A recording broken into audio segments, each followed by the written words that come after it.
y'all. I'm Melinda. Hey, and I'm Lisa, and we are so excited to have you guys here with us today as we dig into the topic that many of us, content creators, business people who are working online, whatever, many of us struggle with. We've heard it, we just struggle with it. How to repurpose one piece of content on multiple platforms. Whether you are a blogger, a content creator, just somebody wanting to show up on social consistently, podcast or social media, whatever it is, repurposing content can be a game changer, and one that I need to take this myself, a game changer for reaching a wider audience. So let's go ahead and get started, Melinda. Absolutely, Lisa. Repurposing content allows you to maximize the value of your hard work and creativity. So it's all about working smarter, not harder. So we're going to begin discussing why repurposing content is so important. Yeah, for sure. And I love that, working smarter, not harder. And Mhm. again, we've got to talk, we're talking to ourselves too, y'all. The first purpose of it is reach, because if you repurpose your content across various platforms, then you're going to extend your reach to different audiences who prefer different medium, different platforms. For example, if some people enjoy reading blog posts, but others like listening to podcasts or watching videos. Other people like getting on Pinterest, others like Instagram or Facebook. So when you were able to take one piece of content and spread it into all of those different areas, you're more likely to reach more of your ideal audience because of where they are. Exactly. That's so true. So, and I kept wondering, why are all of these like, how are they everywhere? Like, how are they everywhere? Like, how do they have time for that? They have virtual assistants. Okay. Right. So, That's true. and, but the simple approach is, if you don't, you can do this too. So by repurposing the content, you can cater to those preferences of all the people that are on Pinterest, all the people on Instagram, all the people on Facebook, and engage with like a broader audience. Plus, it saves you time and effort by utilizing existing content and adapting it for different platforms. Yeah, for sure. And I like how you mentioned about, how are they on different platforms? They do. They hire virtual assistants. And we were actually just talking about this just before we hopped on here is, having taking one person's content and turning it into a blog and putting it onto YouTube. So it's exactly the same thing. Some strategies for repurposing, because I think that's super important, is to kind of get an idea of how in the world do you do that. Mhm. Really, it's not, it's, to repurpose strategically without just duplicating the content sounds kind of complicated, but it's really not. We can break it down into a few steps. So, Melinda, why don't you give us a couple of steps first? All right. Step one, you're going to want to write this down. So if you don't have a piece of paper, get one out. You're going to start with a pillar piece of content. So this would be a long form, like blog post, or maybe a podcast episode, or maybe a video that you actually, have it. You pull out your notes on the phone, and then you allow your phone to listen to whatever the video it is that you've done, and have it capture, the translation of it, so you can use that. But it should be comprehensive. It should be an in-depth piece that covers like a very specific topic that can be covered across all platforms. And step two would be identify the key points and highlights from your pillar piece. So these can serve as the foundations for creating like bite-sized content for social media platforms like Instagram, Twitter, and LinkedIn. So it could be like one little paragraph of that content, of that long form content, and you can break that down into little sentences, bite-sized forms, to be able to, you could use it actually not just one piece, but you could create it into multiple pieces if you wanted to, if you did it that way. But sharing engaging snippets and quotes and infographics that capture attention and drive traffic back to that pillar piece of content. Right. You can say things like, if you like this, click here to see my other 3 steps. You'll love number 5 or whatever on there. So you can definitely take little pieces of it and post it in different locations, which is super smart. Again, working smarter, not harder. All right. So that was step one. Create your big content. Step two, go through and find your key points. Step three, adapt it then for the different mediums, because each of those platforms we mentioned have different standards for it. For example, you can transfer that blog post into a podcast, or opposite, like Melinda mentioned, take your podcast or any video that you do and turn it into written words on it. And then you can also create it in little, like if you go to StreamYard, like what we use, and I'm not sure why I keep getting those little dings on my phone. Anyway, on my computer. Anyway, if you go to StreamYard, you can actually repurpose and take 60-second clips out of something that you have done as a video. So there's lots of ways that you can do that, lots of formats you can use for it. But taking something and creating a different type of presentation for it, like we mentioned, when you've got all of those different platforms, they all kind of have their own vibe to it. They, like Instagram is more pictures, Facebook is a little more words on it. So you can adapt it that way. You can also consider, and I know this is a little bit digging a little deeper there, taking that pillar piece, that bigger piece of content, and maybe even making it a freebie or an ebook, or turning it into a workshop. So there's ways that you can take things that you've done and repurpose it that direction as well. Yeah. And step 4, you're going to tailor your content to fit the platform's requirements. So each social media platform has its own specifications for like the visuals, the character limits, the engagement features. So you need to make sure that you understand that, right? And be sure to like optimize that content for each platform to maximize its impact. So on Canva, when you're creating your content pieces, your graphics and stuff, if you have like, the sizes of the different, graphics, you can look at that right in your Canva when you go up to size, making sure that, when you go to your Canva, you can look at, social media will be like a topic, and that you can go to pick out the different types of graphics that you want, whether you want it to be a video or you want it to be, just a static post with just one graphic, or if you want it to be a carousel where it's multiple pieces, or maybe you're looking for like a real cover, something like that.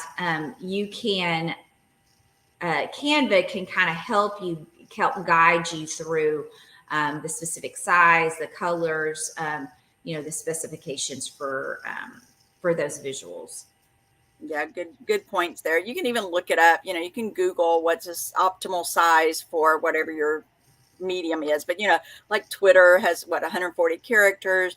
LinkedIn has a certain style to it. So you definitely want to take into account the style of the platform that you're using, but you can still have the same content you're just using with different styles. So anyway, so step 5 is really to start scheduling it, y'all, because it doesn't do any good if you don't put it in there. Schedule your content strategically, plan out your calendar so that it's consistently on every platform. I know for me, I have several platforms, and I can go in and post on several different groups at the same time, a couple of different platforms at the same time that I utilize. You can do that. But if you don't have a one thing that can schedule everywhere, you can still have a social media calendar. Put it in on what day one piece of content does. You can also, I love Melinda thing because she loves this, Trello. Go in, use your Trello board and post every month. Do every single month, 30 days, 31 days, and put on there what you're going to post. And then you can really see it laid out too. So I like that. I don't use Trello quite as much except for our, when we plan our Foreverly boxes, we plan our content there, but we don't usually plan our social media there. But that's a great way to use our social media, is to plan it out on Trello. I like that a lot. Any scheduling app, social media management platforms. I know a lot of people like to use Meta for Facebook, but getting it in there, seeing in the big picture is a big deal. Yeah, absolutely. So consistency is key. Remember, when you're repurposing content, I've talked about this in my stories. We've talked about this in other videos where, if you're not consistent, it's going to, it's going to lack that know, like, and trust factor, which is what's going to draw people to you. So let's address some of the common concerns and questions that y'all might have about repurposing content. So one question that we always hear is that often arises is that, doesn't repurposing content lead to duplicating content ideas and issues? And the answer is no. As long as you add value and make adaptations to fit each platform, it won't be considered duplicate. If duplicate content by search engines, or the social media algorithms, if as long as it's written well and it has keywords in there that's going to fit that type of platform. Yeah, that's important to emphasize. Repurposing is about adding value, even taking things from your website and optimizing search engine things from there, but also repurposing that too. It's about adding value, reaching that wider audience. It's not just copy and pasting everywhere. Each piece should provide a unique experience for the audience. So that's why we said, highlight your 5 tips and then use 1, 2, 3, 4, 5 as your 5 days of content in each of those platforms instead of just the same thing. So it's not about doing it all the same. It's about adding value wherever you are and adapting to that platform. Yeah, totally. So another common concern is, how do I choose which platforms to repurpose my content on? And so it's essential to consider your target audience with their preferred platforms. So every platform has their own personality, if you will, right? So make sure that you do some research on it.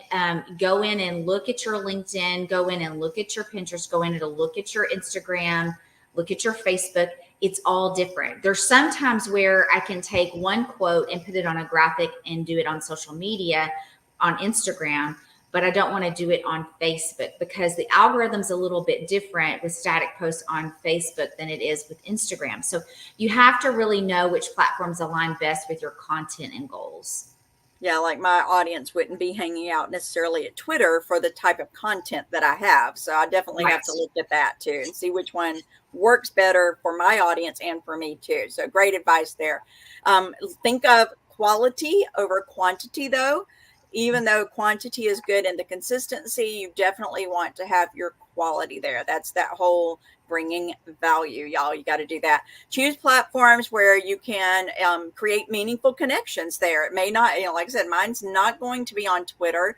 That's not the type of audience. I mean, I love Twitter, but it's not the place that I would go to build my audience for my businesses at all. So just make sure you do that. Also, don't forget to repurpose evergreen content. When you think of evergreen content, that is content that will be good for an extended period of time. It's timeless. It might be tips and features, some knowledge that you can give to something like that. Repurpose that stuff too, not just like put it out there once and let it go. Like, you can repost that content because they say our brains don't even remember what we see last week anyway. You could repost something that you've done, maybe changing the graphics a little bit, repost it every 3 months or something like that. So you don't have to constantly be creating everything, because if they're good tips, then they're probably going to be good tips in 3 months. So try to think, or if like for me in our Foreverly boxes, we have a lot of content there. Right now, our content is geared toward traveling with the baby during summer. Well, in summer again, next year, we can repurpose that content because it's still going to be good tips next summer. So thinking about those kinds of things, if they're good tips now, they'll be good tips. So you can repurpose them, not just for now. I love that. That is a great list. Evergreen content is a gold mine for repurposing. So it allows you to extend its lifespan and continue to provide value to your audience over time. So as we wrap up today, we want to remind you that repurposing content is just really a great way to amplify your message, reach new audiences, make the most of your hard work, build that know, like, and trust, and really embrace the possibilities that repurposing offers. And so you can enjoy the benefits it brings to your content strategy. So you're not working harder, you're working smarter. Exactly. Yeah, for sure. Remember, your content has the power. And these are the 3 areas I like to look at: something that's going to inspire, educate, empower. So think about those maybe for yours as well. Repurposing it, you can magnify it, like Melinda mentioned, and make impact more people.